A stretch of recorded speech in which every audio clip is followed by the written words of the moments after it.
Sur cette rue, au 1154, dans ce bâtiment au 4e étage, a vécu Charles Blé Goudé pendant 1 an et demi.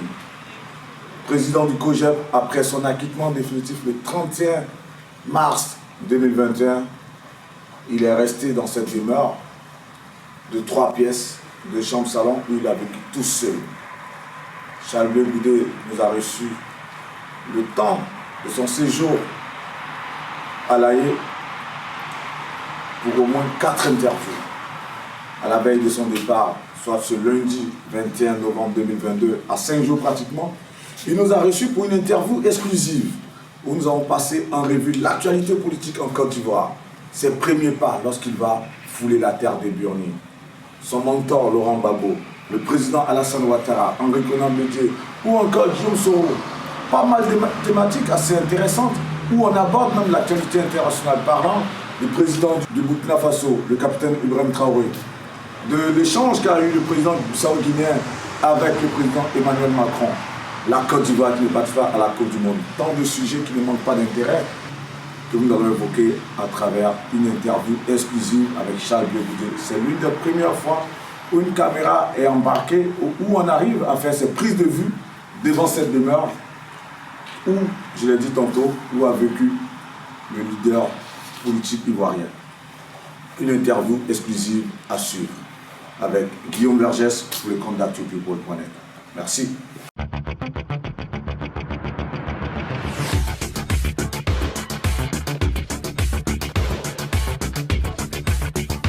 Depuis l'obtention de son passeport pour son retour en Côte d'Ivoire, le président du COJEP, Charles Blé Goudé, s'est ouvert rarement aux médias.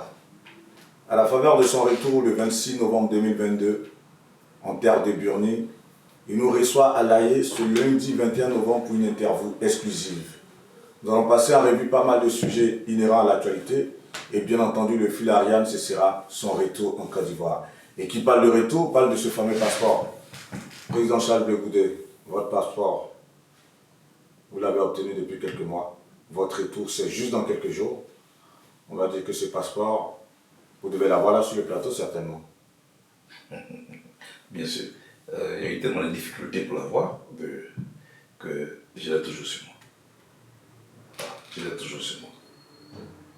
Vous n'allez pas faire un contrôle de police pour me demander de montrer mon passeport. Non, là. Mais on en a tellement parlé de ce passeport. Et c'est pour ça que je vous pose la question à dessein. Estimant que vous l'avez là sur vous, et si c'est le cas échéant, pourquoi ne pas peut-être le présenter à ceux qui vont nous suivre? Pourquoi pas? D'accord, vous voulez. Je l'ai toujours sur moi, surtout que je suis à quelques jours de mon voyage. Voilà. Ça va. Ça va. Merci beaucoup.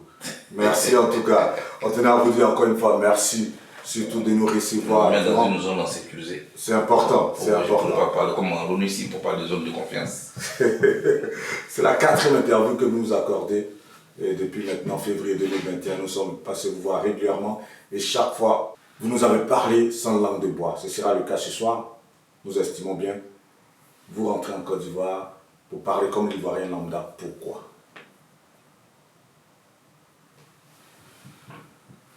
Vous me demandez pourquoi je rentre dans mon pays? Tout à fait. Parce que pour parler comme l'Ivoirien lambda, souvent les Ivoiriens se disent, mais Charles Blé Goudé rentre en Côte d'Ivoire, pourquoi même? Là, on parle de manière relâchée. Je suis Ivoirien. Je suis venu ici relativement à la prise post-électorale pour que soit située ma responsabilité devant la Cour pénale internationale. Ce qui a été fait. Jusqu'à ce que le 31 mars 2021, ma responsabilité soit définitivement située, se concluant par un acquittement définitif après l'appel du procureur. Je rentre maintenant chez moi à la maison. Je rentre dans mon pays. Je rentre sur la terre de mes ancêtres.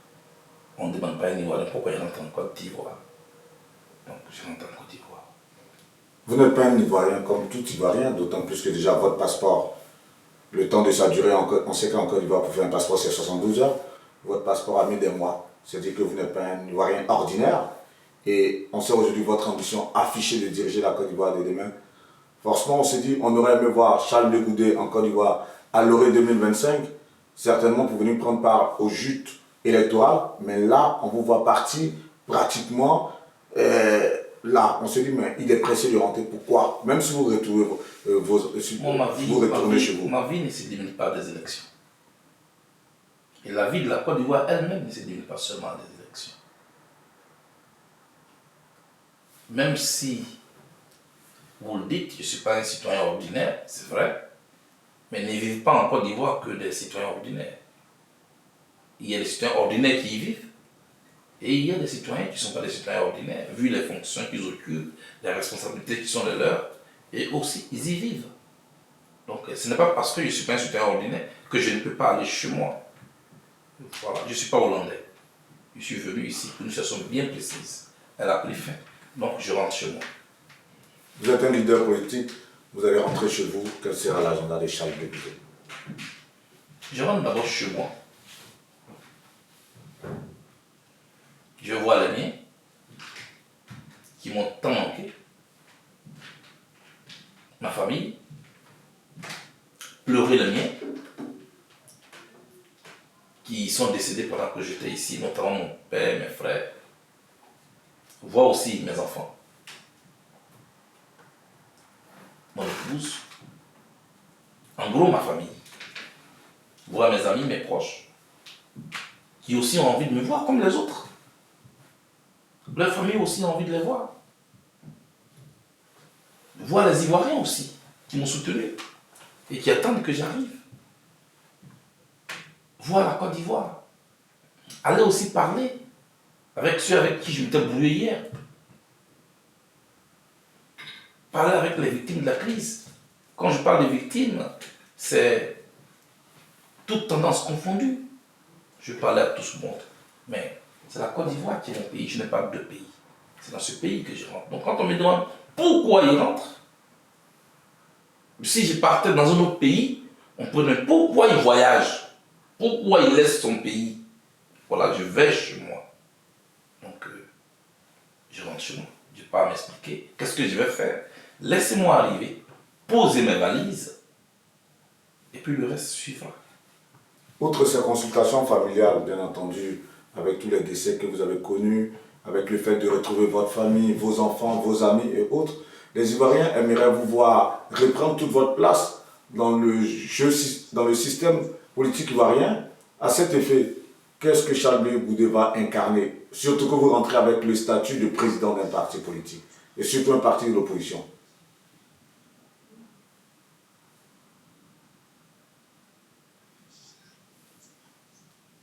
Laissez-moi arriver chez moi.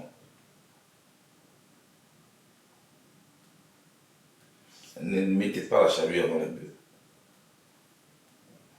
Respectez ma douleur. J'ai aussi le droit de voir mon pays. Laissez-moi le retrouver. Je ne suis pas qu'un homme politique. Je suis d'abord un être humain. J'ai des émotions. J'ai des sentiments. J'ai une famille à rebâtir qui était désorganisée. J'ai des enfants qui doivent s'habituer à moi, tous les papas. J'ai des frères à pleurer. J'ai une dette envers les Ivoiriens, c'est vrai. Mais ce n'est pas seulement une dette politique. J'ai de l'humanité à manifester envers eux. J'ai de la compassion à apporter à ceux qui ont perdu leurs parents et qui portent aujourd'hui à vie les stigmates de cette crise-là. C'est pour tous ceux-là que je m'en vais. C'est vrai, je suis président d'un parti politique. La politique, je la fais à vie. Donc j'ai tout le temps. J'ai tout le temps.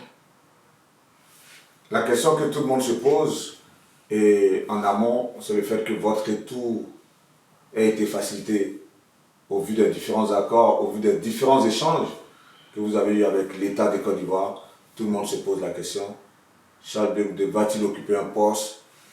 Ça, c'est une question qui revient sur toutes les lèvres. Quel poste vous a-t-on proposé, si c'est le cas? Les gens sont pathétiques. Ceux qui m'ont dévancé, qui sont rentrés avant moi, quel poste occupent-ils? C'était moi un seul d'entre eux qui occupait le poste. Ils ont fait exactement la même démarche. dans les ambassades au Ghana, au Libéria, en Guinée, en Belgique.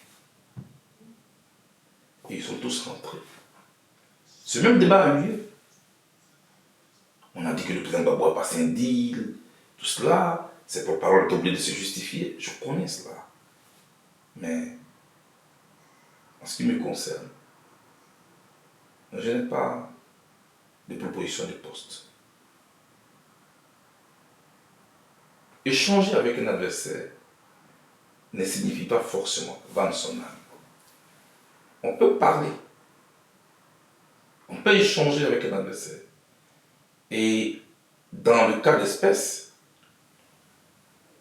vous venez de le dire, je ne suis pas un Ivoirien ordinaire.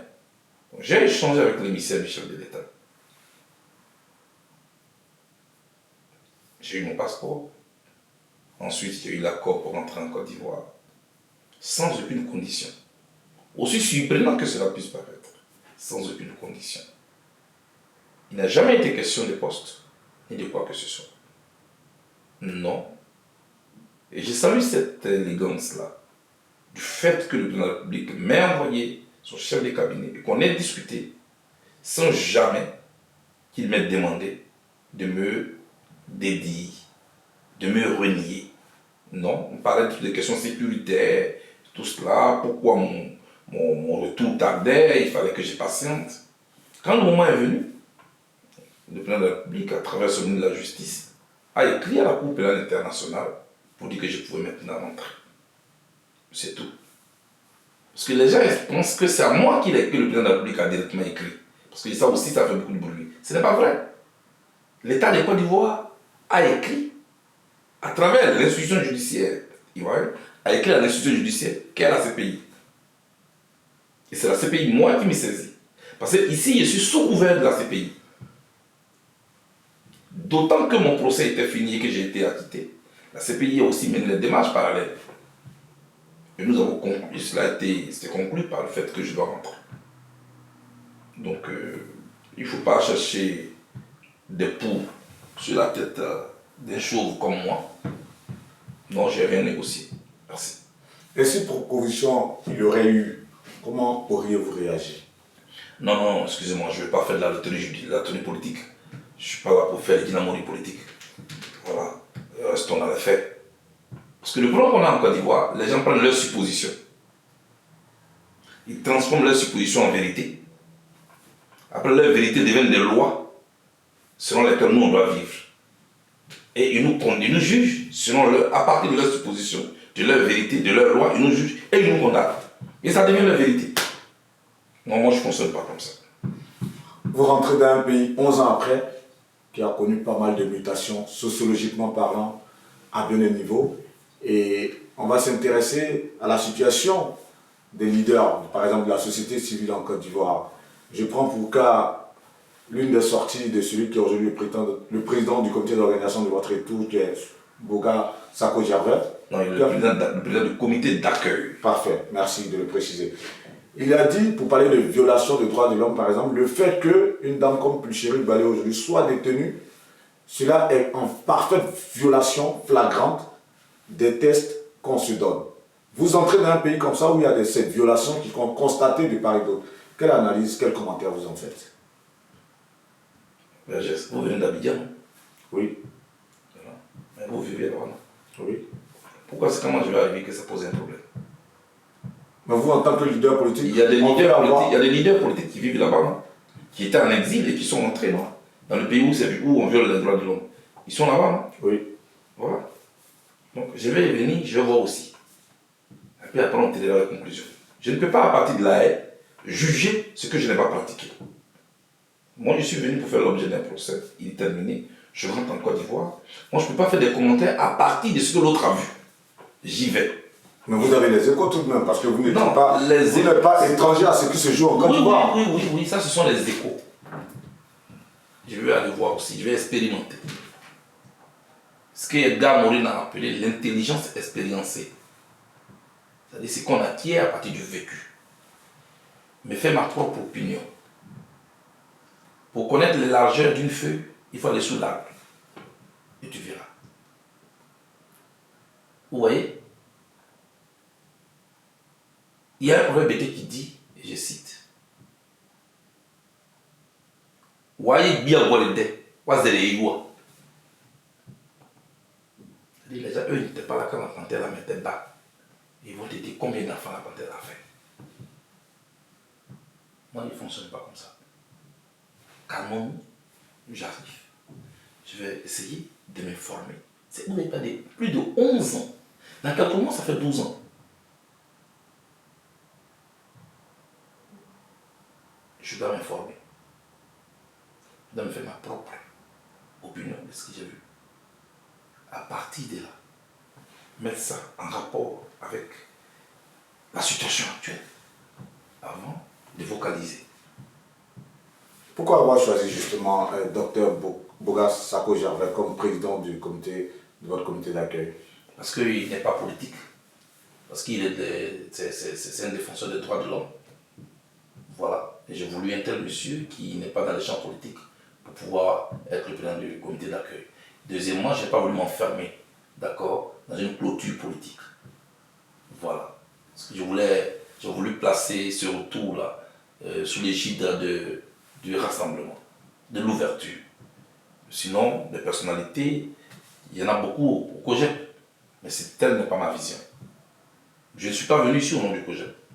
Je suis venu ici au nom d'une grande partie des Ivoiriens. Deuxièmement, quand je repars, je ne veux pas seulement parler à ceux au nom de qui je suis venu ici. Je veux ouvrir les choses. C'est sous cette angle-là que moi je place mon retour. C'est pourquoi j'ai choisi une personnalité autre que celle qui pourrait être membre de mon parti. Vous avez un positionnement pour ratisser assez large, ça se voit dans votre démarche, mais en même temps, quand on parle de Bogas Sako Gervais, c'est à dessein. Lorsqu'il dit par exemple du président Laurent Gbagbo, que lui, il aimerait voir le président Laurent Gbagbo comme un leader national et non comme un président de parti en ce moment, à l'heure actuelle, d'autant plus qu'il est le président du PPACI, quel commentaire vous faites de cette assertion? Aucun, mais aucun. J'avais Vergès. Moi, je ne suis pas un commentateur de la vie politique. Je suis un acteur de la vie politique. Moi, j'agis et les autres commentent. Ce n'est pas moi qui commente les propos des autres. Les commentateurs de la vie politique, c'est des journalistes, c'est des analystes politiques. Moi, je suis un acteur de la vie politique. Ce sont mes propos qu'on commente. Ce sont mes actes qu'on commente. Ce n'est pas à moi de commenter les propos des autres. Voilà. C'est vrai que là, on ne veut pas commenter, même si on parle de votre mentor, on va commencer à dérouler maintenant le fil de cette interview de manière véritable. Vous rentrez aussi en Côte d'Ivoire sur fond de crise dans votre parti, quand je parle de votre parti, de la majorité présidentielle, parce qu'en 2010, vous faisiez partie de la majorité présidentielle. Aujourd'hui, la majorité présidentielle est éclatée en plusieurs partis. On a le FPI avec Passala Finguesson, le PPACI avec le président Laurent Gbagbo, MGC avec Simone et Yves Gbagbo, et le COGEP avec Charles Blé Goudé.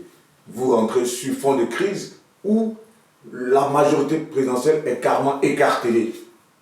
Quel commentaire sur ça? D'autant plus que là, vous êtes partie prenante. Vous parlez de quelle majorité présidentielle? De celle de 2010 qui était aux prises, oui, aux élections en 2010 face au Vergès. Mais Vergès, nous sommes en 2022. La crise est passée par là. La guerre est passée par là.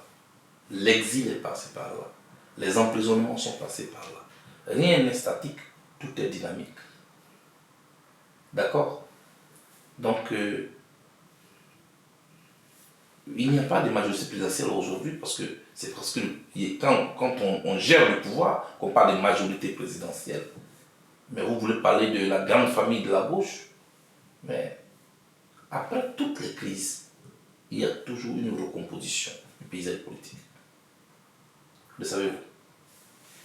Bien entendu. Ceux qui étaient des alliés à la Première Guerre mondiale n'étaient pas forcément des alliés à la Seconde. Vous suivez, hein?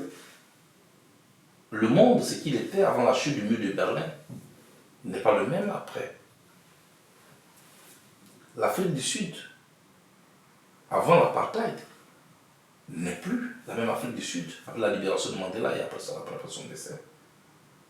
Les choses évoluent, les choses changent. Ce qu'il faut conserver, ce sont nos convictions et nos valeurs. Mais justement, nous sommes en phase avec tous ces rappels historiques. Donc moi, je conserve mes valeurs. Moi, je suis le même Blé depuis que je suis là. Je n'ai jamais quitté un parti pour un autre. Quand je finis mon mandat à la tête de la Fédération étudiantine scolaire de Côte d'Ivoire en 2001, mes amis et moi, nous allons mettre en place le congrès panafricain, le COGEP. Jusque-là, je suis là. Et maintenant, je considère tout ce que vous dites là comme des conséquences de la crise ivoirienne. Qu'est-ce que nous avons encore en commun? Qu'est-ce que nous pouvons encore faire ensemble? Qu'est-ce qu'on ne peut pas faire ensemble? C'est à cela qu'il faut réfléchir. Mais c'est là où on va en venir justement. Parce que c'est bien beau tous ces rappels historiques, mais lorsqu'on voit Non, ne dis pas que c'est bien beau. Oui. C'est bien beau, c'est péjoratif. C'est beau. Non, c'est beau. Ça. Voilà, c'est bien beau. Non, loin de nous de rendre okay, vos propos péjoratifs. Mais c'est très beau ces rappels historiques. C'est très très beau. Mais vous permettez parce que aujourd'hui, vos partenaires d'hier qui sont devenus aujourd'hui, je prends deux sorties. On a vu la sortie de Damana Pukas. Après, on a vu celle de Kone Katina, qui lui dit que Charles Blé Goudé sera traité comme un ennemi politique. Parce qu'aujourd'hui, vous n'êtes plus du même parti politique. Là, en ce moment, c'est vrai que là, vous avez fait tous les rappels historiques par rapport à tout ce qui est écartèlement des partis après les guerres. Mais lorsque vos partenaires d'hier tiennent de tels propos, qu'est-ce que cela suscite en vous comme réaction? Je n'ai aucun commentaire à faire là-dessus. J'ai créé le Congrès panafricain pour la justice et l'égalité des peuples, le COGEP, qui à un moment donné a mené un combat. Aujourd'hui, est un parti politique depuis 2015. Je suis responsable devant mes camarades qui m'ont élu comme président. C'est à eux et à eux seuls que je dois des comptes. Je suis un homme libre et je compte le rester. Vous avez parlé de celui qui a tenu ses propos. Ses propos langage, mais moi je ne les vois pas comme des ennemis. Voilà. Nous avons connu ensemble les affres de la crise, parce qu'on était dans le même gouvernement. Ensuite, nous avons connu ensemble les difficultés de l'exil, parce qu'on se voyait là-bas aussi. Et je pense que tout cela est au-dessus de nos positionnements politiques. Moi, je ne serai pas à cet affrontement-là. Je répondrai absent, parce que je le considère comme les miens. Voilà ce que je voulais dire. Vous ne voulez pas l'affront, et c'est tout à votre honneur, mais tout de même... C'est pas utile, parce qu'on connaît les résultats de tout cela. Après, c'est la désolation. Moi, j'ai tiré les leçons de la crise qui a endeuillé mon pays. Je ne serai pas présent à ce rendez-vous d'affront. Parfait. Donc, c'est tout à votre honneur. Tout de même, votre parti, le COGEP, aujourd'hui, est un parti de l'opposition en Côte d'Ivoire. Pensez-vous que le mode opératoire des partis politiques de l'opposition en 90 devrait-il être le même aujourd'hui en 2022, par exemple? Est-ce que vous le pensez? Non, parce que ce n'est pas le même problème. Ce n'est pas la même époque. Ce n'est pas le même besoin. Donc 90 n'est pas 2000. 2000 n'est pas 2010. 2010 n'est pas 2022. Aucune vérité politique n'est statique. Toute vérité politique est une denrée périssable qui change à tout moment. Il faut savoir s'adapter. Il faut mettre son logiciel politique à jour. Et c'est ce que beaucoup tardent à faire. Dans leur esprit, beaucoup sont encore en 2000 ou en 2010. Alors que nous sommes en 2022. Et la crise est passée par là. Il faut accepter cette remise en cause. Faire l'inventaire. Qu'est-ce qui a marché? Qu'est-ce qui n'a pas marché? Et à partir de là, réorienter ce combat. Ce n'est pas être faible que de le faire. Moi, j'ai eu plus de 11 ans pour le faire. Et j'en ai tiré les conséquences.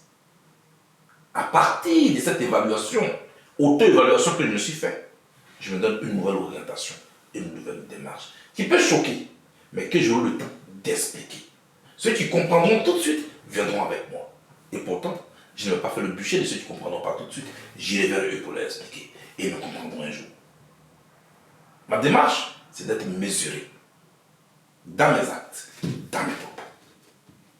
Ce que j'ai compris, c'est que ce peuple-là a été traumatisé. Ce pays a été blessé. Ce peuple-là a besoin d'être apaisé. A besoin d'être rassuré. Et c'est ainsi que j'ai décidé de marcher. Et c'est ainsi que je marcherai. Donc, selon vous, après tout ce constat, le mode opératoire pour l'opposition en Côte d'Ivoire, ça devrait être comment? Je n'ai pas de mode opératoire à dicter à l'opposition. On ne crée pas un parti politique pour dicter un mode opératoire à l'autre parti politique. Mais vous, en tant que parti d'opposition, quel sera votre mode opératoire, Non. le cas échéant? Non, pas du tout. Vous parlez, moi je vous donne ma stratégie. Pourquoi? Devant cette caméra-là? Non. C'est ça qui me fait. Je vais arriver en Côte d'Ivoire. Est-ce que vous allez me suivre?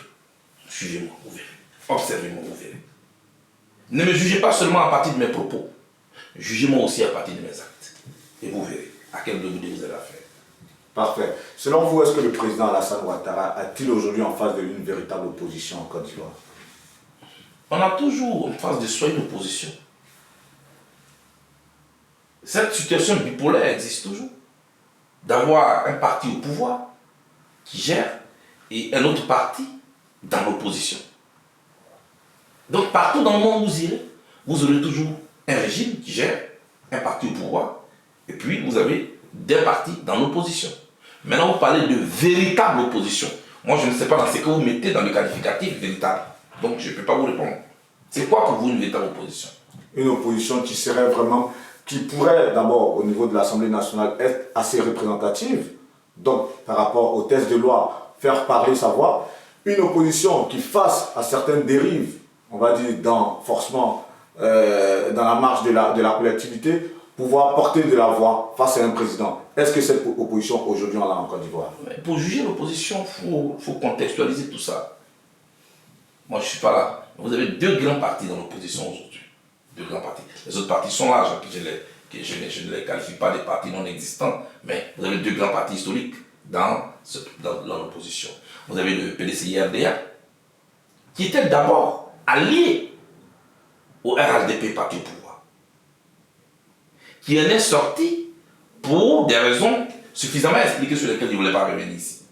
Donc il est maintenant en train de s'organiser pour occuper sa place réelle dans l'opposition. Parce qu'en 2010, le PDCI n'était pas un parti de l'opposition.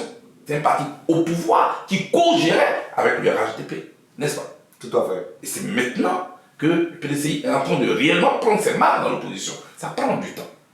À côté du PDCI-RDA, vous avez maintenant le PPACI qui était orphelin de son leader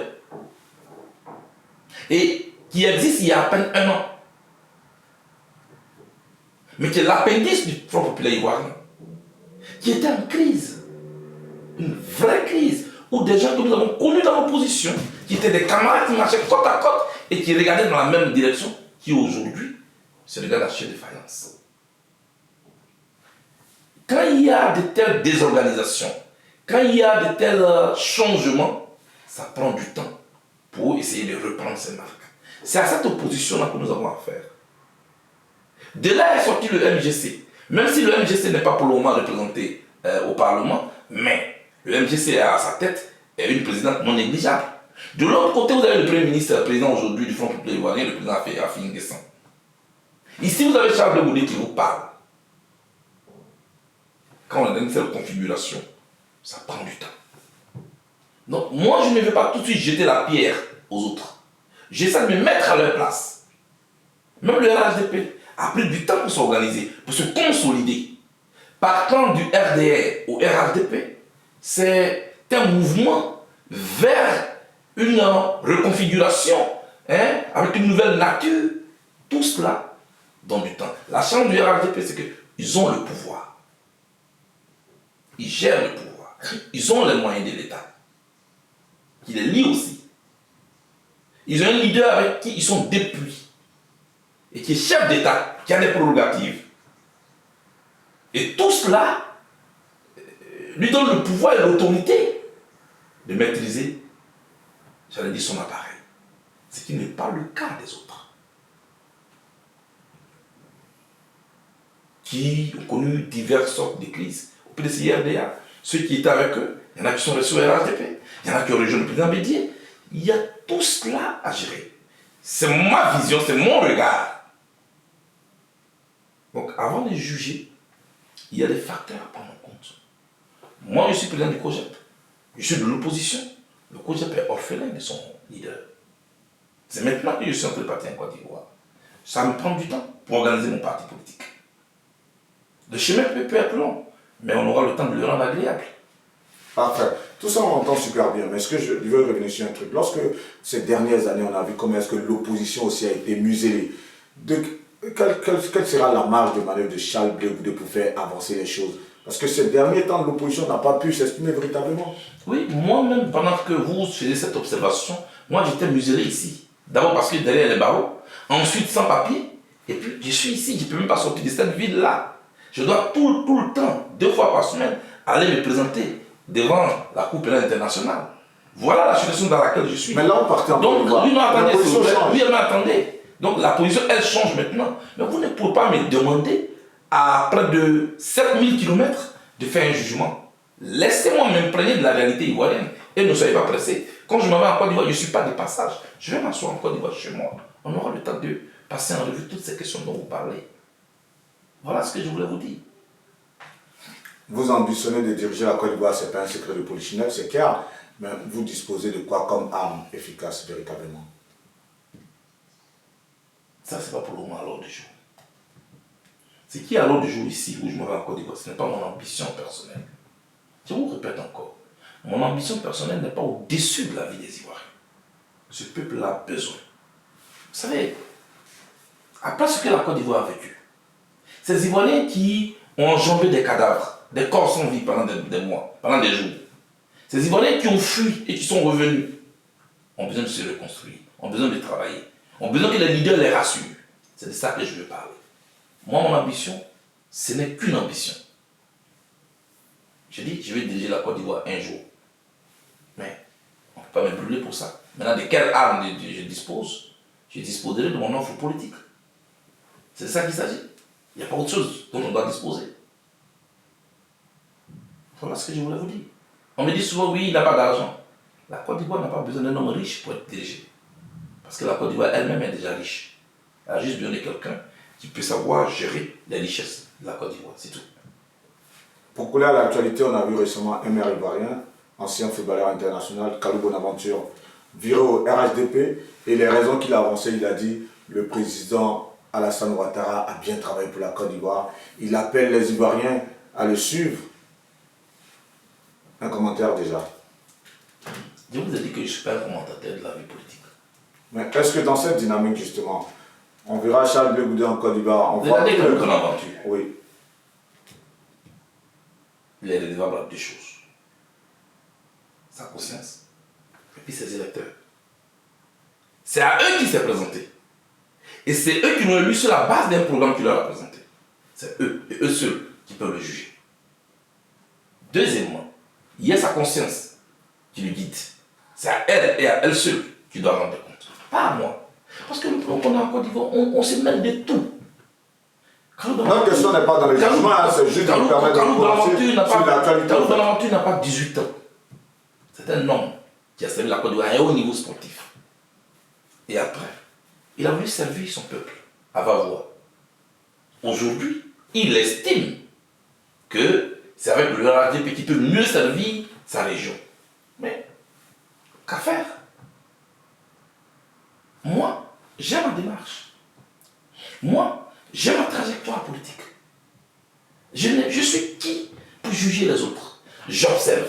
Mais j'allais même en venir parce que là, lorsque lui fait ce constat du développement engagé par le président de la République, il se dit il faut le rejoindre. Aujourd'hui, Charles Blé Goudé va rentrer en Côte d'Ivoire, va peut-être voir le développement. Est-ce qu'on pourrait le voir demain virer au RHDP pour soutenir les actions du président Alassane Ouattara, comme dans la dynamique de Kalou Bonaventure, par exemple? Moi, je m'en vais en Côte d'Ivoire. Kalou Bonaventure est en Côte d'Ivoire. Moi, je suis président du Congrès panafricain pour la justice et l'égalité des peuples COJEP. Moi, je veux développer la Côte d'Ivoire demain.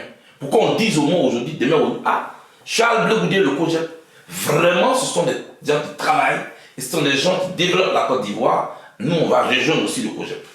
Moi, je n'aime pas emprunter les autoroutes déjà tracées. Moi, j'aime bien prendre des sentiers que les gens peuvent emprunter. Et puis j'en fais des autoroutes que les gens viendront emprunter un jour. Voilà ce que je suis. On colle toujours à l'actualité en ce moment le débat au sein de l'Assemblée nationale de Côte d'Ivoire. Ce sont les réformes au sein de la CEI. Et s'il y a des députés qui sont opposés à cela, ce sont les députés du PDCI. Et il exprime ouvertement, on voit aussi au sein de la CI les représentants du parti au pouvoir qui sont beaucoup plus nombreux que ceux de l'opposition. Vous êtes un président du parti d'opposition, votre avis quand même sur ce point? J'aurai le temps de me prononcer sur la commission électorale indépendante. Ma vision sur là-dessus est très claire. Je préfère en parler quand je serai en Côte d'Ivoire. Nous sommes à La Haye. J'ai eu tout le temps de passer en revue ce qui pourrait être les gènes des crises électorales qu'on connaît en Côte d'Ivoire. Je pense qu'en Côte d'Ivoire, l'élection tue plus que le sida. On s'en rend peut-être pas compte. En moins de 24 heures, on a des centaines de morts. Le voisin avec qui on a eu le gaba hier, on est capable de le décapiter. Quand on parle politique, les Ivoiriens sont méconnaissables. Que se passe-t-il? Quand on annonce une élection présidentielle, c'est comme si c'était une déclaration de guerre. Chacun plie déjà bagage. C'est tout cela qui doit finir. C'est tout cela qui doit finir. La politique doit participer à donner la vie et non à ôter la vie. On doit comprendre que nous avons besoin de nous donner des institutions fortes, crédibles, transparentes, qui permettent aux Ivoiriens qu'on leur retourne le choix qu'ils ont fait dans les urnes. Quelle est ma position là-dessus? Posez-moi la même question qu'a été en Côte d'Ivoire. Parfait, on prend rendez-vous pour cela. Mais justement, par rapport à la CEI, les réformes dont on parle sont issues du dialogue politique qu'il y a eu en Côte d'Ivoire. Et ce dialogue politique aussi inclut aussi un sujet très important. Vous n'avez pas eu l'occasion de vous prononcer sur ce sujet. Là, à la faveur de cette interview, on a l'opportunité de vous poser la question. Il y avait la loi d'amnistie qui devait être votée par rapport au président Laurent Gbagbo. Qui de cette loi d'amnistie, on voit une grâce présidentielle? Vous dites? Moi, je suis condamné à 20 ans aussi. Oui, justement. Vous n'avez pas parlé de moi, c'est pourquoi je vous pose la question. Parfait. Bah, d'autant plus que cette loi d'amnistie vous concernait, vous et le président Laurent Gbagbo, et que c'est lui qui a bénéficié plus ou moins en ce moment de la grâce présidentielle, que de cette loi d'amnistie, on voit une grâce présidentielle. Si vous devez vous prononcer sur cet état des faits, où on essaie de tordre tout de même à l'application des décisions prises lors d'un rassemblement politique, le cadre du dialogue politique, qu'est-ce que vous, en tant que leader politique, vous pouvez dire face à ce genre de faits? Vous savez, je ne suis pas ici par procuration. Je suis ici parce que ma responsabilité individuelle est engagée. Et la responsabilité pénale, elle est individuelle. Je suis venu ici face à une cour pénale internationale. Pour répondre à des crimes graves, j'ai été acquitté. Je suis ici pour le même crime. J'ai été condamné à 20 ans en Côte d'Ivoire. Ce n'est pas de la plaisanterie. Laissez-moi arriver chez moi. Concédez-moi cela. Je ne suis pas en vacances ici. Je suis politique. Président d'un parti politique. Condamné à 20 ans en Côte d'Ivoire. J'étais en exil. Nous étions tous au Ghana. Mais moi, j'avais un mandat d'arrêt de la CPI contre moi. J'avais une mesure d'interdiction de voyage de l'ONU contre moi. J'avais un mandat d'arrêt international du gouvernement de mon pays contre moi. Jusqu'à ce que je sois arrêté. J'étais en prison à la DST. Transféré à la CPI. Tout le monde rentre. Je suis le seul homme politique de l'ancienne majorité présidentielle qui est encore ici. Pendant que tout le monde est arrivé. Du premier, du chef de notre équipe, de notre leader, jusqu'au dernier. Tous ils sont rentrés, sauf moi. Les ministres de la Défense sont en Côte d'Ivoire. Les généraux sont en Côte d'Ivoire. Ministre de l'Intérieur en Côte d'Ivoire. Eux tous sont en Côte d'Ivoire. Bon, c'est pas le président lui-même. Et moi, je suis ici. La raison doit être expliquée. Laissez-moi rentrer en Côte d'Ivoire, s'il vous plaît. Là, vous avez votre passeport. Laissez-moi rentrer. Oui, non, je l'entends bien. Vous rentrez dans quelques jours. Laissez-moi rentrer en Côte d'Ivoire. Vu que vous parlez de 20 ans, justement, c'est 20 ans. C'est-à-dire que s'il n'y a pas eu de loi d'amnistie pour le président Laurent Gbagbo, vous allez aussi bénéficier de la grâce présidentielle, ce qui vous limite dans vos ambitions. Quelque part, est-ce que cette épée de Damoclès ne va pas longtemps rester sur votre tête? Laissez-moi rentrer en Côte d'Ivoire. En politique, ce qui est vrai aujourd'hui n'est pas forcément vrai demain. Je vous le répète, en politique, ce qui est vrai aujourd'hui n'est pas forcément vrai demain. Laissez-moi rentrer en Côte d'Ivoire. Et on parlera de tous ces sujets. Vous allez rentrer en Côte d'Ivoire, c'est une belle transition. est-ce qu'une rencontre est prévue entre vous et votre mentor, le président Laurent Gbagbo? J'ai formulé une demande d'audience. Laquelle demande a été remise au président exécutif, le professeur Oubert Oulaye, qui a reçu une délégation du projet. Mais avant, j'ai informé le président Gbagbo par les canaux habituels où nous avons l'habitude de parler. Quand je rentrerai en Côte d'Ivoire, on saura et on verra tout cela. Voilà. Par ricochet, outre le président Laurent Gbagbo, qui est votre mentor, est-ce qu'une rencontre est prévue avec les 3 grands leaders? Enfin, je vais parler du président Alassane Ouattara, J'ai formulé une demande d'audience au président Alassane Ouattara, qui, en tant que premier responsable du pays, devrait me recevoir pour que je donne la nouvelle d'ici. Quand je suis africain, qu'on le veuille ou non, l'actuel chef du village, c'est lui. Donc j'ai formulé une demande d'audience pour pouvoir le rencontrer. J'espère qu'il me fera l'honneur de me recevoir. Puis après lui, je vais rencontrer les autres. Mais la première personnalité que je vais rencontrer, c'est d'abord le président de la République. Ensuite, je rencontrerai les autres leaders. Pas seulement les 3 grands, mais je dis tous les acteurs de la vie politique. Voilà. Société civile, tout le monde. La vie de la Côte d'Ivoire ne se limite pas seulement à des politiques. Voilà. Pour beaucoup d'Ivoiriens, des millions en tout cas, vous représentez l'avenir politique en Côte d'Ivoire. Est-ce que vous en avez conscience? En tout cas, en tant qu'acteur majeur. On me le dit. Je le lis. Mais il y a d'autres aussi qui ne le pensent pas. Je lis souvent les commentaires. Et pendant que certains disent oui au futur président de la Côte d'Ivoire, d'autres disent mais vous êtes des plaisantins, lui là il ne peut jamais. Tout cela fait le jeu politique. D'accord? Mais comme je vous le dis, il faut éviter, à partir de tels propos, avoir la grosse tête. Un souhait n'est pas la réalité. Donc je suis là. Je vais seulement toujours maintenir ce lien entre le peuple du Côte d'Ivoire et moi. Faire en sorte de mériter cette confiance. Parce que les Ivoiriens, c'est eux qui me donnent ce nom Charles Goudé. N'est-ce pas? C'est à eux que je suis redevable. C'est à eux que je dois des comptes. Et non à quelqu'un d'autre. Je suis un homme libre. Je compte le rester.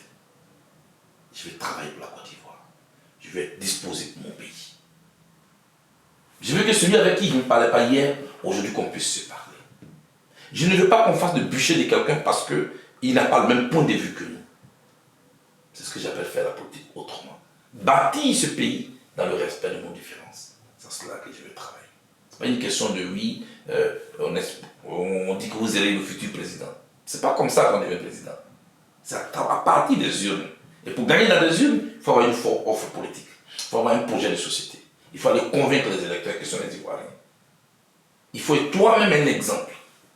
Je fais chaque jour un effort pour corriger ce que j'ai comme défaut. Et parfaire aussi ce que j'ai comme atout. Parce que ce sont mes défauts et mes atouts qui forment ma personnalité. J'allais en venir. Selon vous, justement, quelles sont vos forces pour parvenir à un tel destin présidentiel qu'on vous prédit? Vous le demanderez justement à ceux qui pensent qu'un jour je serai chef d'État. Ils connaissent certainement mes forces. Moi, je travaille sur mes défauts. Pour les améliorer. Ces défauts, vous en parlez, quelles sont vos faiblesses? Je suis beaucoup fougueux. Je suis beaucoup fougueux. Je dis tout avec le cœur. J'ai appris qu'il faut que je puisse modérer tout ça.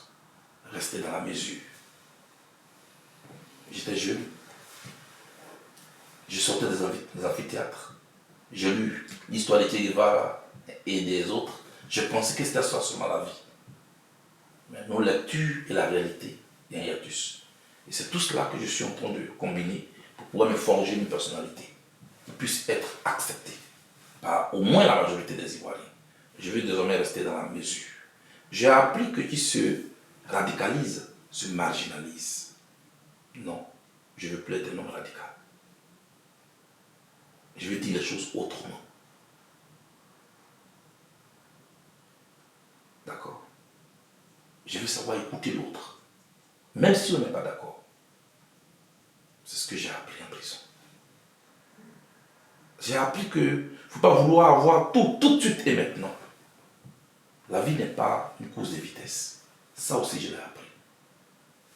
J'ai dû attendre pendant longtemps pour être acquitté. J'ai dû attendre pendant longtemps pour avoir un passeport. J'ai dû attendre pendant longtemps pour qu'enfin on m'autorise à rentrer chez moi. Tout cela fait partie de mon expérience que je veux partager avec la jeunesse africaine, que je veux partager avec la jeunesse ivoirienne. Voilà ce que je veux faire. Beaucoup disent, est-ce qu'il a changé? Non, je dirais plutôt, je suis devenu mature. Je ne parle pas de changement.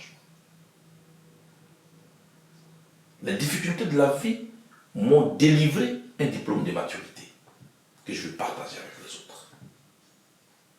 Monsieur Vergès, c'est sur cela que je vais partir en Côte d'Ivoire. Partager cela avec la jeunesse ivoirienne. Vous entrez justement en Côte d'Ivoire au moment où l'on n'a aucune nouvelle de Guillaume Soro. Un message pour lui. Vous voulez que je lui délivre un message? Oui. Oui, un message pour lui. Vous entrez en Côte d'Ivoire au moment où on n'a aucune nouvelle de lui et on sait que vous l'avez reçu ici à La Haye. Ça fait partie aussi des actualités les plus fournies que vous avez pu servir. Moi, en le recevant, je lui donnais un message. C'est ça. Mais on peut ne pas être d'accord, mais celui avec qui on s'est brouillé hier, on peut au moins se parler. C'est ce pas que j'ai voulu poser. J'ai reçu le procès d'Ikawo ici. C'est le procès d'Ikawo qui a annoncé maman au Golf Hotel. Je l'ai reçu ici aussi. J'ai reçu Jean-Luc Billon ici. J'ai reçu le ministre Akossi Benyo ici. J'ai reçu pas mal de personnalités avec qui on ne partage pas forcément le même point de vue ici. C'est cette Côte d'Ivoire-là que moi je vais rassembler. Mais est-ce que j'ai un message particulier pour Guillaume Soro? Non, je n'ai pas de message particulier pour lui. Je sais ce qu'il traverse parce que j'ai déjà vécu ça. Vivre en cavale, ce n'est pas du tout facile. Je peux vous le dire. Je ne souhaite pas mon pire ennemi. J'espère que tout cela passera et qu'il réussira à s'entendre avec son mentor et qu'il s'est brouillé finalement. Parfait. Justement, selon vous, qu'est-ce qu'il devrait faire pour avoir les femmes? Je ne sais pas. Non, je ne sais pas du tout. Vous êtes des amis de oui, de longue mais date. je ne sais pas d'abord ce qui les a divisés. Donc, je ne sais pas. Non, quel est le diagnostic? Attends. Pour pouvoir prescrire un remède, il faut d'abord faire un diagnostic. Moi, je ne sais pas ce qui se passe. Voilà. Je ne sais pas ce qui se passe. Il y a ce que les médias disent. Mais je ne peux pas, à partir de là, prescrire, je veux dire, un remède. Souffrez que je n'en dise plus. Je ne m'étale pas sur cette question-là. Parfait, mais au-delà de tout ça, il y a la démarche que vous, en tant que leader politique, vous avez eue, qui a pu attirer tout de même la faveur du pouvoir d'Abidjan. Parce que vous avez dit que vous êtes resté dans la mesure. Pour tous ceux qui ont fait des analyses de vos différents discours, de vos différentes interviews, on a vu cet homme vraiment dans la mesure, qui avait une seule volonté, celle de rentrer dans son pays. Et surtout, de ne pas se brouiller avec les autorités. Vous avez eu cette démarche. Aujourd'hui, votre frère d'hier est peut-être dans une dynamique aujourd'hui où, plus ou moins, il n'a pas encore peut-être commencé à avoir la mesure. Si vous avez peut-être quelque chose à lui... Non. Moi, je suis président du Congrès panafricain pour la justice et l'égalité des peuples projet. Quand je sors des prisons, mes amis me font le retour et le point de la situation. Notre analyse dégage une trajectoire de mesure, de modération que moi je dois porter au nom de la direction de mon parti. C'est cela qui est ma démarche. Je ne connais pas la démarche du GPS. Je ne peux pas la juger. Je ne suis pas conseiller en politique de Guillaume Soro. Je ne suis pas son conseiller en communication. Il en a suffisamment. Je partage juste sa douleur. Parce que je ne peux pas souhaiter une telle souffrance à un et autre. La Côte d'Ivoire doit être bâtie dans le respect de nos différences. J'espère qu'un jour son tour arrivera aussi, comme je suis en train de montrer. Vous êtes leader politique depuis maintenant plus de 5 mois. Des soldats ivoiriens, 46 au total, en ce moment sont toujours à Bamako. Charles Blé Goudé rentre dans une telle atmosphère. En tant que leader politique, c'est un sujet qui interpelle tout de même. Ma position est connue là-dessus. Oui, vous l'avez déjà fait. Mais ça continue de s'éterniser au point où la Côte d'Ivoire a pu même faire revenir à Abidjan certains militaires qui étaient dans la délégation de la MINUSMA. Tout ça, vous avez suivi, tout cela. Qu'est-ce qui cloche selon vous en tant que leader politique? Tout cela fait partie des crises, des conséquences de la crise. C'est que des polichinelles aujourd'hui que d'affirmer qu'il y a une crise entre la Côte d'Ivoire et le Mali. N'est-ce pas? Et donc, pour régler les crises, ça prend du temps. L'Allemagne et la France sont pays voisins. Ces pays ont connu une pire de crise. Mais aujourd'hui, ces deux pays sont le poumon de l'économie de l'Union européenne. Du duel, ils sont passés au duo. Du face-à-face, ils sont passés au côte-à-côte. Cela est possible pour la Côte d'Ivoire et le Mali. Et je ne pense pas qu'on ait déjà atteint, je dis, une situation de non-retour.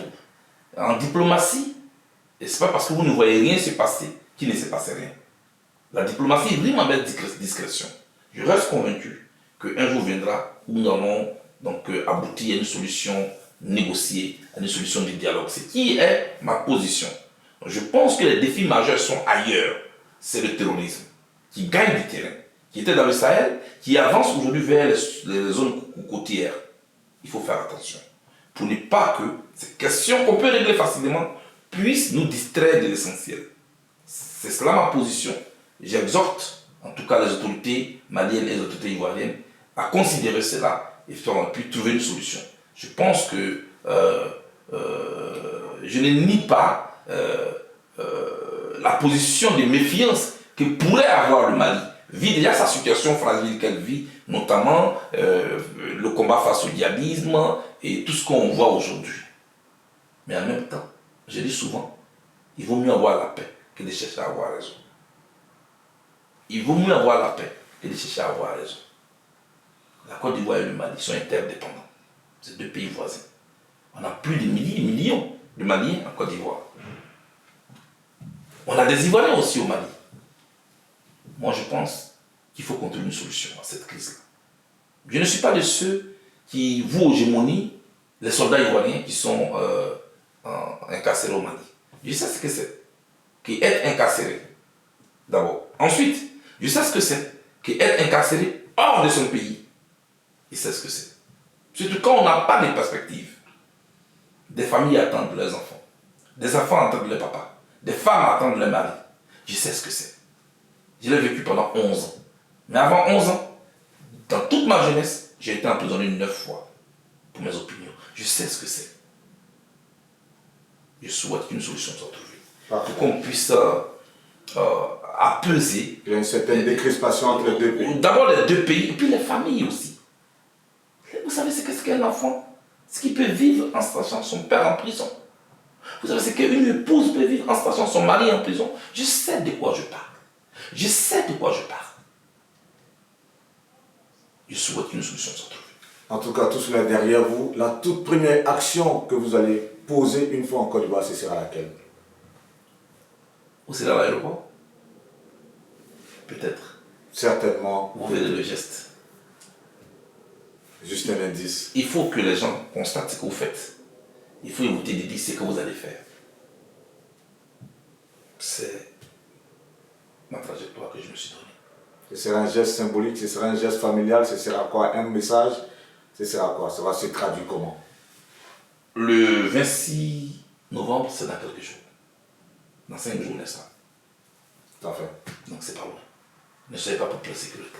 Après ce geste symbolique, on imagine les jours à venir l'agenda du président Charles Blé Goudé.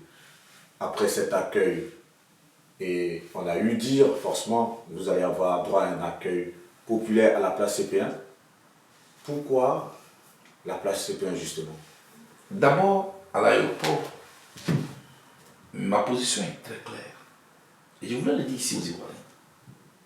Je n'ai triomphé de personne. Je suis venu ici quand même suite à une crise qui a endeuillé mon pays. Quand je rentre, je devais pouvoir faire profil bas à l'aéroport, qui est la première frontière de la Côte d'Ivoire par laquelle j'arrive. C'est l'aéroport international. Les premiers pas que je pose quand j'arrive à l'aéroport doivent être des pas de modestie, d'humilité, de compassion pour les victimes de la crise. C'est pourquoi j'ai dit à mes proches et à tous ceux qui voulaient me réserver un accueil chaleureux. C'est vrai. Depuis que je suis ici, ils ne m'ont jamais abandonné. Leurs prières ne m'ont jamais fait défaut. Et là, ils veulent encore me témoigner davantage leur amour en venant nombreux à l'aéroport. Mais je vais rentrer dans la sobriété. Un petit nombre de membres de ma famille ou de quelques collaborateurs.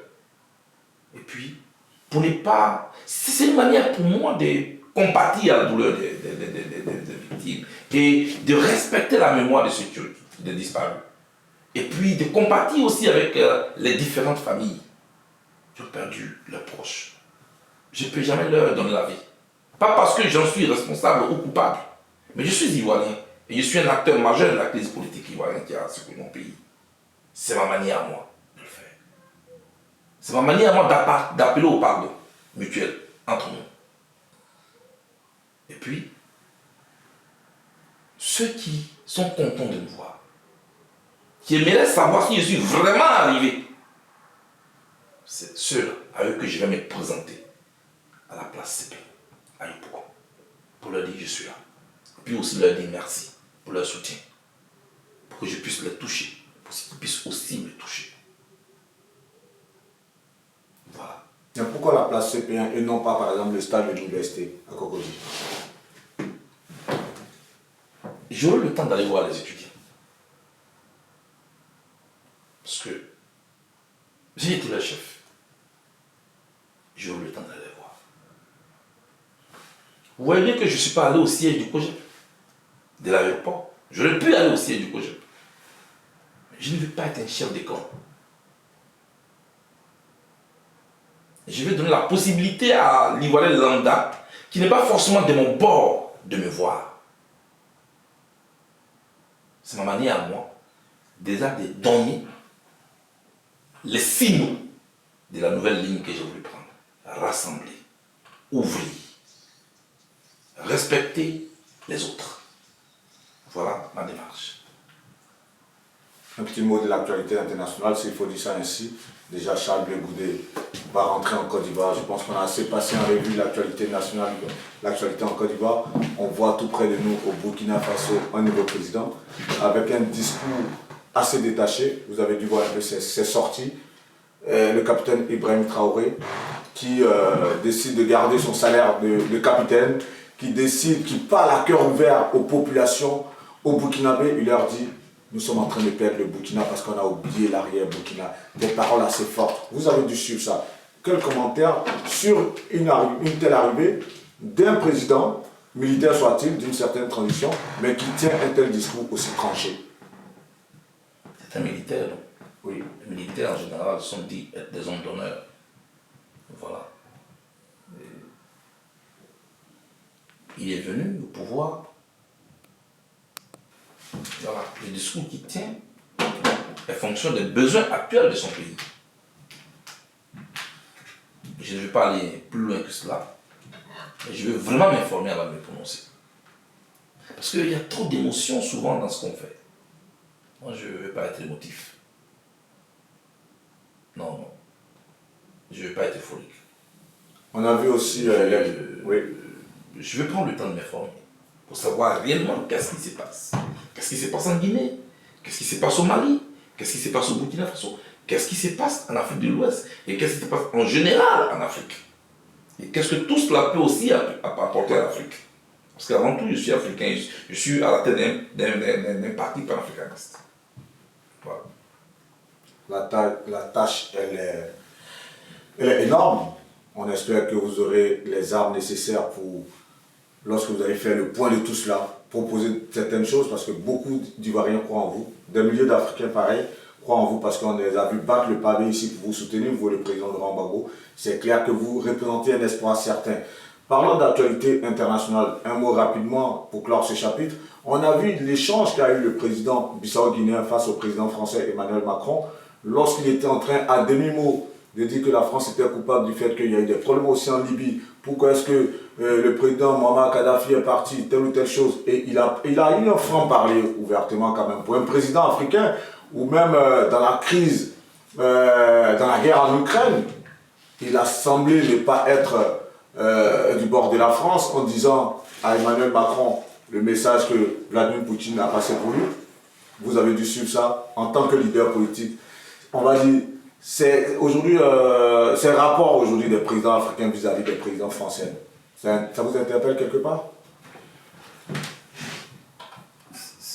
Les choses évoluent. la génération aujourd'hui qui dirige le pays est une autre génération qui se sent libre dans la tête. Il faut adapter les choses, ne pas provoquer des crises inutiles.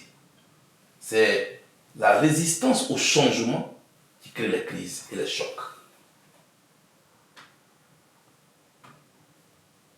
En ce qui concerne les échanges, on peut se parler franchement, on peut se parler poliment. On peut se parler franchement, on peut se parler poliment. Il ne faut pas faire des sujets tabous.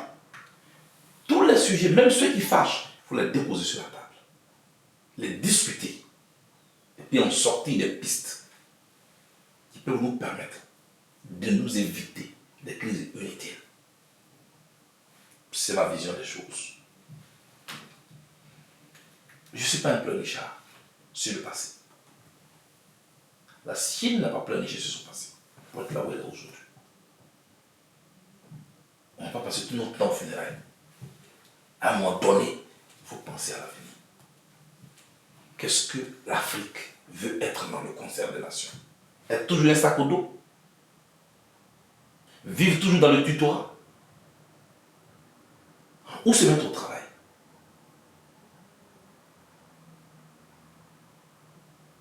Il y a tellement de réflexions qu'on peut faire là-dessus. Tous les grands observateurs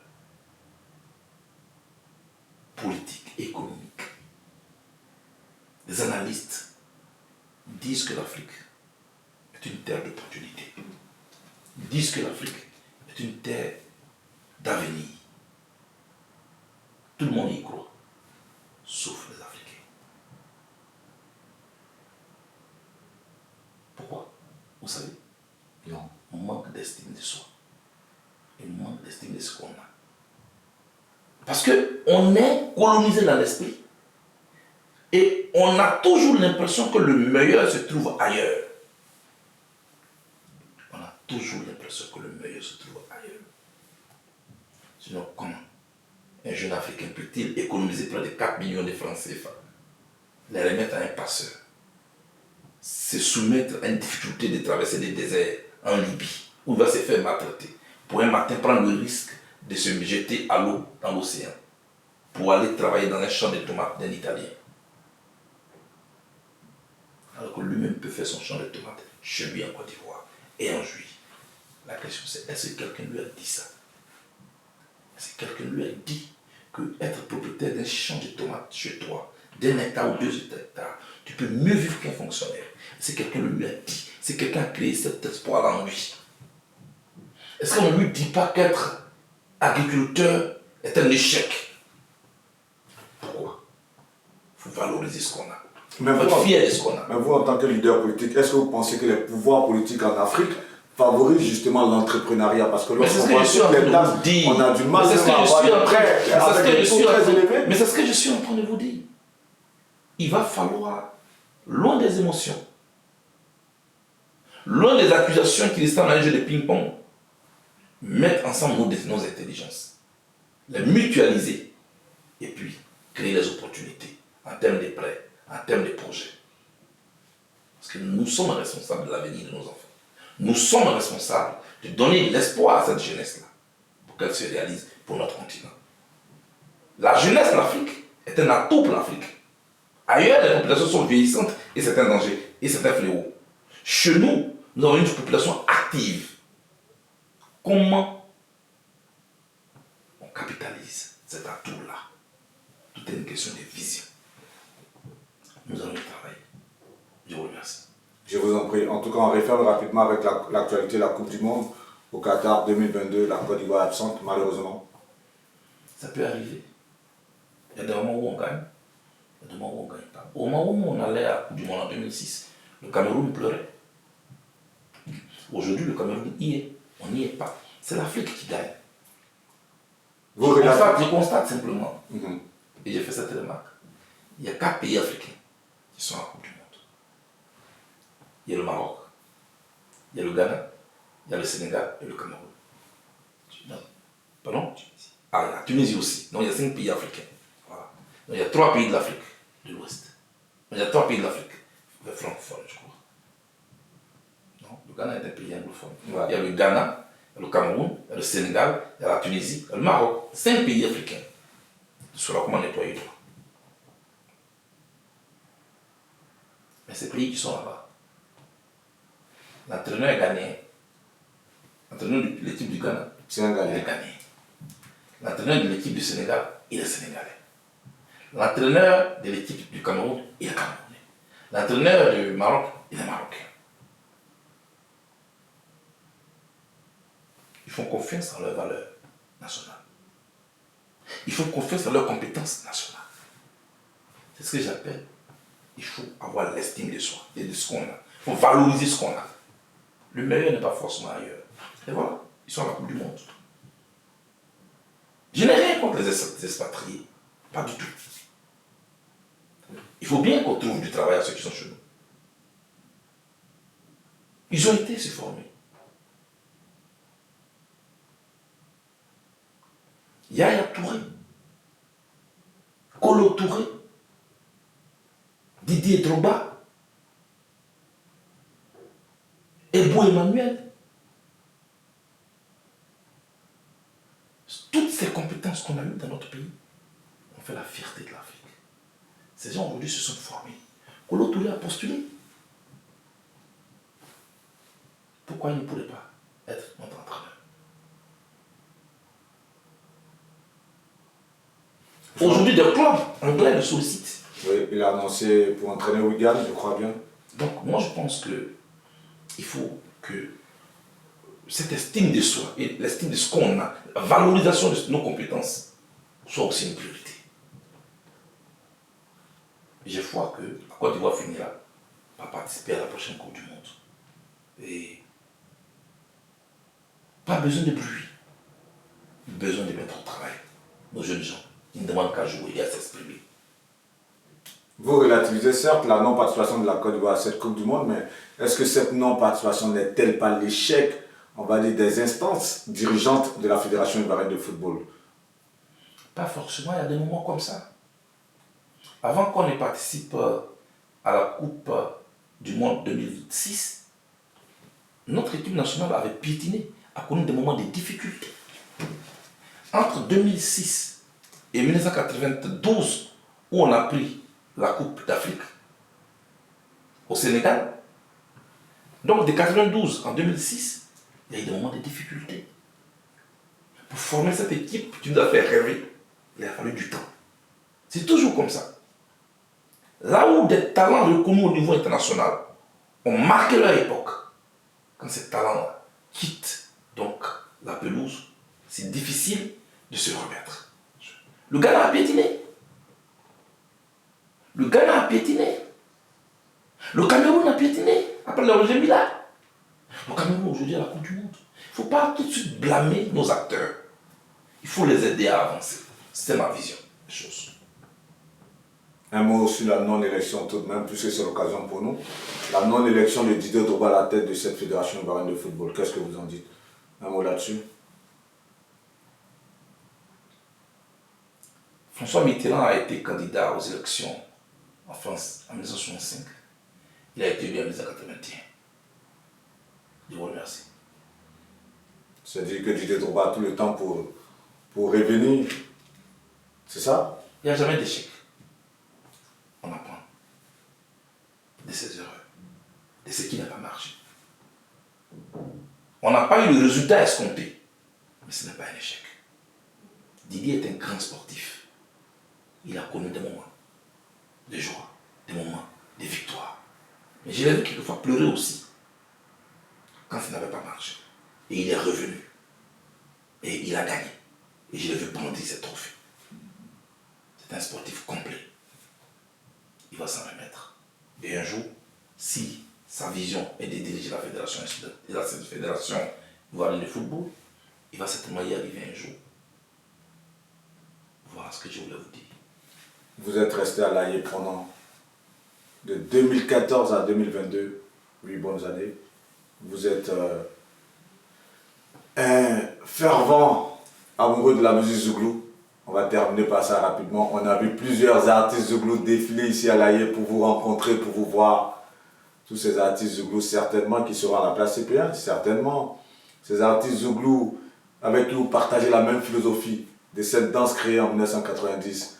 Un message pour tous ces artistes. Au moment où vous quittez l'AE et au moment où vous nous accordez cette interview exclusive, encore une fois de plus, merci beaucoup pour cette opportunité. Un message pour tous ces people avec qui vous partagez pas mal de, voilà, de choses en secret et même voilà, qui à travers des Non, visites mais aussi. je veux leur dire merci.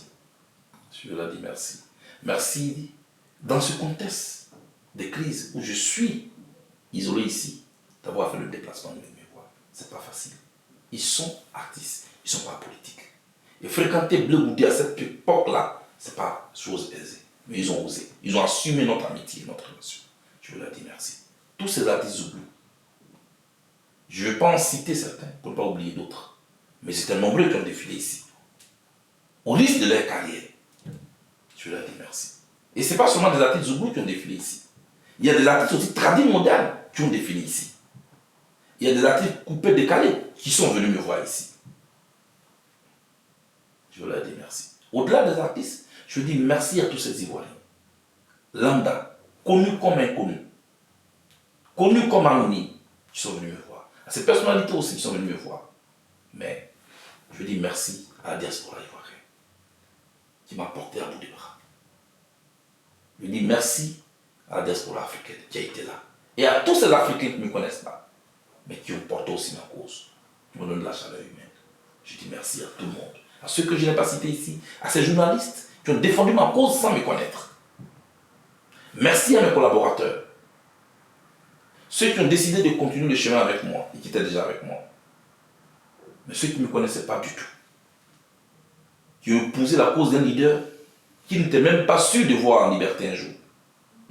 Ça s'appelle fonctionner par la foi. Je leur dis merci à tous. Merci à tous. Merci à tout le monde. Je vais au pays. Je me mets dans la main de Dieu pour qu'il guide mes pas. À lui la gloire. C'est lui qui m'a sorti des prisons. C'est lui qui a choisi le moment pour que je rentre. Il sait pourquoi. Je lui confie la suite. Et moi, je ne suis qu'un instrument. À bientôt. C'est votre mot de fin en même temps. C'est vrai qu'on allait vous demander un message fort, mais on pense qu'il s'est résumé en une motion de reconnaissance et confier ce retour-là à Dieu, le Maître suprême qui permet toutes choses. Et grâce à ce Dieu, Maître créateur de l'univers, nous avons pu vous rencontrer à 4 reprises, 4 interviews durant ce séjour à La Haye. Le tout premier entretien, c'était en février 2021. Aujourd'hui, le 4e entretien, nous sommes en novembre 2022. Nous voulons juste vous dire merci. Merci pour tous ces moments qu'on a pu partager à travers toutes ces interviews. Merci en tout cas d'avoir pu, à votre façon, promouvoir notre média digital. Honnêtement, vous l'avez dit lors d'une interview, vous nous avez donné une force et on voulait vraiment vous en être assez reconnaissant à la faveur de cette interview. Merci infiniment. Si vous avez quelque chose à ajouter, ce sera l'occasion pour clore cette interview encore une fois de plus. Comme je l'ai dit, je n'ai triomphé des personnes. Je vais dans mon pays. À tous ceux qui ne m'ont pas compris hier, je leur demande pardon. Qu'ils aient essayé d'être des adversaires, ou ceux avec qui j'ai marché et qui ne comprennent pas ma démarche aujourd'hui, je leur demande aussi pardon. Et la vie est ainsi. Ce n'est pas sur tous les sujets qu'on est d'accord. Mais on n'est pas obligé non plus de nous corréler sur tous les sujets. On peut être d'accord sur nos désaccords et construire ce beau pays dans le respect de nos différences. C'est ça la vie. C'est la multitude des couleurs qui fait la beauté d'un tapis et de nos quêtes. C'est ainsi que je vois finalement la vie. Je vais dans un pays que j'ai quitté depuis plus de 12 ans maintenant. Je ne sais pas où je vais, mais je suis sûr d'une chose. Je vais chez moi. Et là-bas, il y a des Ivoiriens, au cœur ouvert, au grand cœur, qui m'attendent, avec qui on peut parler. On ne sera pas d'accord sur tout, mais il y a une seule chose sur laquelle on sera d'accord. La Côte d'Ivoire est notre pays, et la Côte d'Ivoire est au-dessus de tout. À bientôt.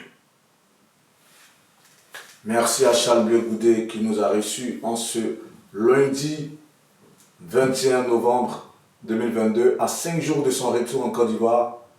Il a accepté cette interview exclusive. Merci à vous de nous avoir suivis. Merci de relayer cette information et que Dieu vous garde pour de grosses interviews encore sur votre média que vous avez porté en peu de temps à ce niveau où nous sommes. À très bientôt. C'était Guillaume Vergès pour Actu People. Merci beaucoup.